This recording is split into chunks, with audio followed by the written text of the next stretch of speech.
With just 10 remaining games left in the season, I think most of us can agree that it will be nice when the season is finally over and we can look to the offseason and next season for what we hope anyway will be better days. Obviously, there are a lot of things that could change from the way the roster currently sits to what it'll look like on opening night next season, depending on what trades and acquisitions the front office is going to make over the summer, and I do fully expect that substantial moves will be made, especially given how the Bulls have performed this season. I mean, it's very clear that this team still has a lot of work to do, but either way, in my post-game video on Wednesday night after the loss to the Knicks, I titled the video, "The Chicago Bulls season is over." And then I had a few people ask, so wait, is it actually over? Like, are we officially eliminated from playoff contention? And well, the short answer is no. Technically, they are not out of contention for the playoffs, but with that loss against the Knicks, the Wizards beating the Lakers, they now have moved 2 full games ahead of us, securing their spot further for 10th in the East for the play-in tournament. The Bulls' chances are looking more and more remote as a result. So then I would get follow-up questions. Okay, well, what are our chances then if we're not, in fact, actually out of playoff contention? Well, good question. Why don't I make a video and break it down for you guys a little bit more? And that's what I want to be talking about in tonight's video. So what's going on, everyone? You are listening to Bulls Central here. Hope you're all doing well. So as I mentioned, the Bulls only have 10 games left for the rest of the season. They're currently 10 games below 500, so the best the Bulls can finish with this season is if they miraculously won out the rest of their games, they would finish right at 500, and these final games are not going to be a walk in the park. Now, according to basketballreference.com, the Bulls have the second most difficult schedule remaining in the East and the 4th hardest overall across the whole league. Now, of the 10 remaining games, 8 of those games are actually going to be against teams currently in the top 8 in the East at the time of this recording, and 7 of those games are with teams that have records above 500, which the Bulls have struggled all season going against teams above 500. The Bulls will be facing off the Bucks, Hawks, and Sixers in their next 3 games, all games presumably without Lavine, as it sounds like he won't be back until mid next week at the earliest, according to Billy Donovan. The Bulls also will be playing against the Celtics, the Nets twice, the Bucks one final time, and the easiest game that they're going to have in these final 10 games is against the Pistons. So as far as your question of, well, if the Bulls aren't quite out of it yet, what are the odds of us actually making the playoffs? Well, the good thing about basketballreference.com, as well as other sites, is they already provide this level of detail for you, and I'll break it down a bit further so I can put it in my own perspective. Now, according to basketballreference.com, the Bulls have a 4% chance of actually making the playoffs. That's the actual playoffs, not just the play-in tournament, meaning they can make the play-in and advance themselves into the playoffs. A 4% chance of that.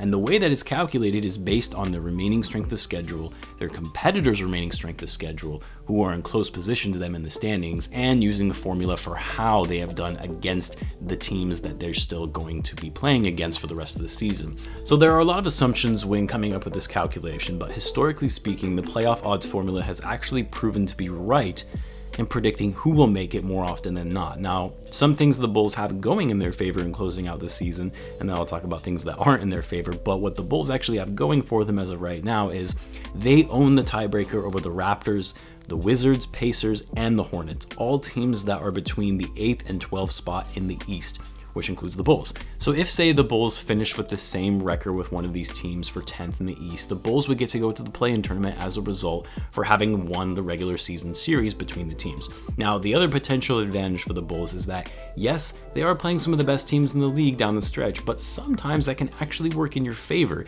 And I mentioned this in one of my previous videos, but in the 3 of the last 4 games for the Bulls, they'll be facing the Nets twice and the Bucks. And historically, if seeding for these teams is more or less secured for them, they're likely going to rest their star players in preparation for the playoffs. So as long as the Bulls can take advantage of a potentially shorthanded team, they can close out the season with wins against these teams. But we also know the Bulls have struggled against shorthanded teams this season. So those are the few things that the Bulls have going in their favor, but there is a lot of factors going against them, which is why they only have a 4% chance of making the playoffs, again, at the time of this recording anyway. Now, the Raptors actually have a more difficult schedule than the Bulls to close out the season, so I wouldn't say the Raptors are as much of a threat considering the Bulls own the tiebreaker, and they're going to be playing a really, really tough schedule to close out the season, even more difficult than the Bulls.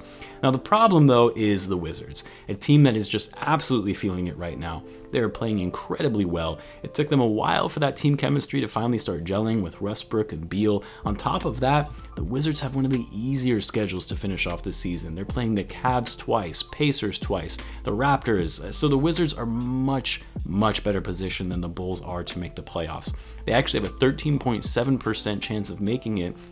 And really the reason it's so low is actually because that percent chance of them making it into the playoffs is based on the fact that they're actually going to advance beyond the play-in tournament. Keep in mind, the 9th and 10th seed, in order for them to advance to the playoffs, they have to win twice by winning their first game and then also beating the loser of the 8th versus 7th matchup.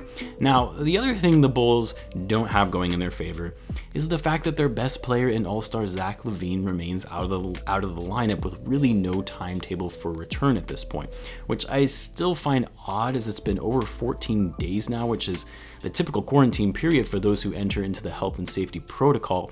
And of course, the front office and coaching staff have been super vague about this timeline for return, so it's uncertain when Lavine is going to be back. And when you only have 10 games left in the season and you're sitting 11th in the East with a 4% chance of making the playoffs, yeah, you're probably not going to make it. The other thing not in the Bulls' favor as well is, well, they traded that first round pick to the Orlando Magic in exchange for Nikola Vucevic, which normally if you find yourself in this type of situation where you're unlikely to make the playoffs, and if you have a hard schedule ahead of you, just rest your best players and tank to get a better shot at a higher draft pick. Now, the Bulls draft pick, again, is top 4 protected. So if the pick actually lands in the top 4, they would get to keep it. It would not go to the Magic.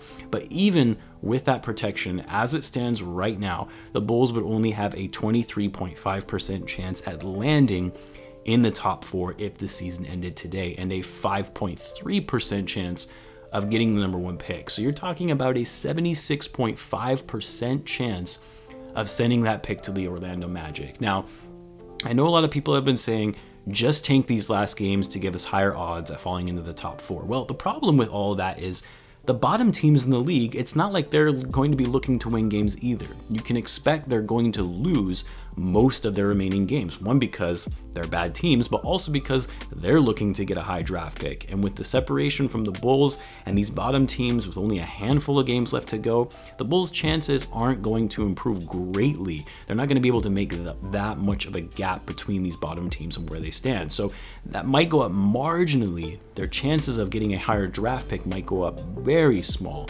at best, depending on how many games the Bulls lose the rest of the season and how many teams below them end up winning. And I know a lot of people disagree on this point, but I really don't see the value in tanking for the Bulls. If they still had their draft pick, it would be different, but you're talking about a 75% chance of the likelihood that they're shipping off this pick to the Magic. You might as well try to push and win as many games as you can. I think it's a good experience for the younger guys on the team being put in must-win situations in these remaining 10 games versus let's just call it quits and tank. And even the older veterans, they don't want that either. There are some of these guys that are playing the final years of their careers and they actually want a shot at competing at the highest level before retirement.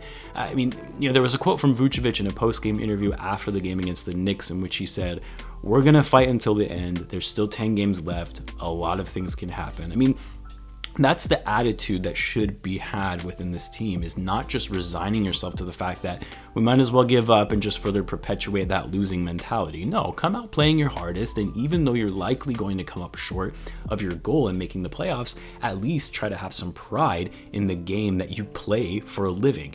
Anyway, I thought I would share what the odds are for the Bulls actually advancing to the playoffs and what they're up against in order to actually get there, since I know a lot of you have been asking about it. If we're not officially out yet, what are our chances? Well, there you have it. It's a small chance, very unlikely, but it's not impossible. And I don't know about you guys, but I personally, as a fan, cannot stand to see my team intentionally lose. I would much rather they actually compete and play hard no matter the circumstances. But I would love to hear your guys' perspective. Let me know in the comments. As always, be sure to subscribe if you're a Bulls fan, as I do post daily Bulls content. Thanks again for tuning in, guys, and I will catch you in the next one.